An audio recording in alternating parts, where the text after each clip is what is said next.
WDSU first warning weather. It's an impact day now. We downgraded from the alert day when we had flash flood warnings deemed considerable in Slidell earlier today. Numerous flood advisories, but let's start with WDSU first warning weather Doppler radar. Where's the heaviest rain right now? Really isn't anywhere in southeast Louisiana. The heaviest rain is offshore.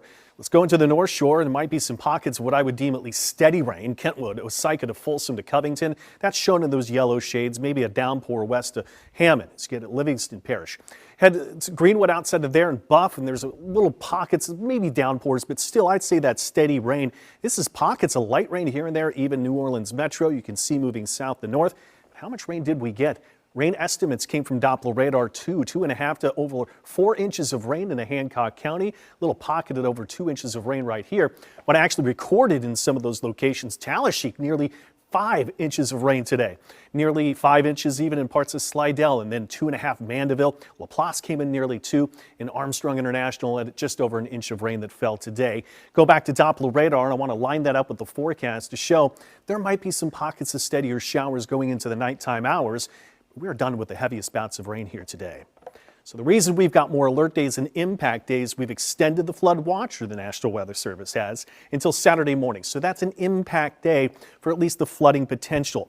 But we've got tomorrow a level 3 risk of locally heavy rain and flooding once again. That's what we had today. So that will be the alert day. That's the difference between the two. A higher likelihood that we have pockets of very heavy rain to come tomorrow on top of ground that's already well saturated. Well, we were right around upper 70s to around 80, so the temperature's cool for the time of the year, about 10 degrees under, extremely humid with the tropical humidity in place.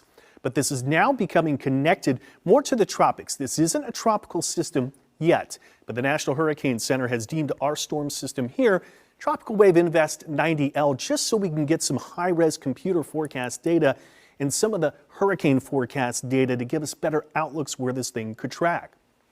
Here's where it sits right now, the center of the spin off the coast of Texas. But you can see we've got plenty of humidity and rain activity extending all the way well east and connected all the way off the coast of Florida. And I look at that, take off all the data, just don't see any organization out of this yet. This thing is not tropical. It is expansive. It's an ordinary system right now. You got to get tons of storm activity to start to get the fuel from the water and the heat from that to really make this tropical and a warm core system, we would say. But I'm not seeing that. Some particular forecasts want to take this and interact with the front and bring down the rain chances as we go through the weekend, but I'm going to show you data that don't support that and want to keep more rain in the forecast through the weekend. So there's the short-term outlook with Doppler radar once again. You look to a few showers through the morning hours, and we should have that waking up to yet again rain to get through, so give yourself extra time and wet roads. Tomorrow, this forecast has not been that impressive, keeping a lot of heavier storms south. Temperatures right around 80 yet again.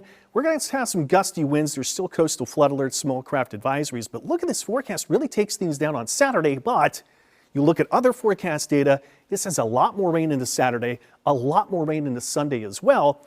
So I still have to keep the rain chances in the forecast. Then tropics very active, but still very low chances, nothing that could be connected to us. So the 7-day forecast, we've got rain chances in the forecast through the weekend now. Could impact those trying to head to the Saints game Sunday, but the North Shore, you've got the likelihood to get more sun.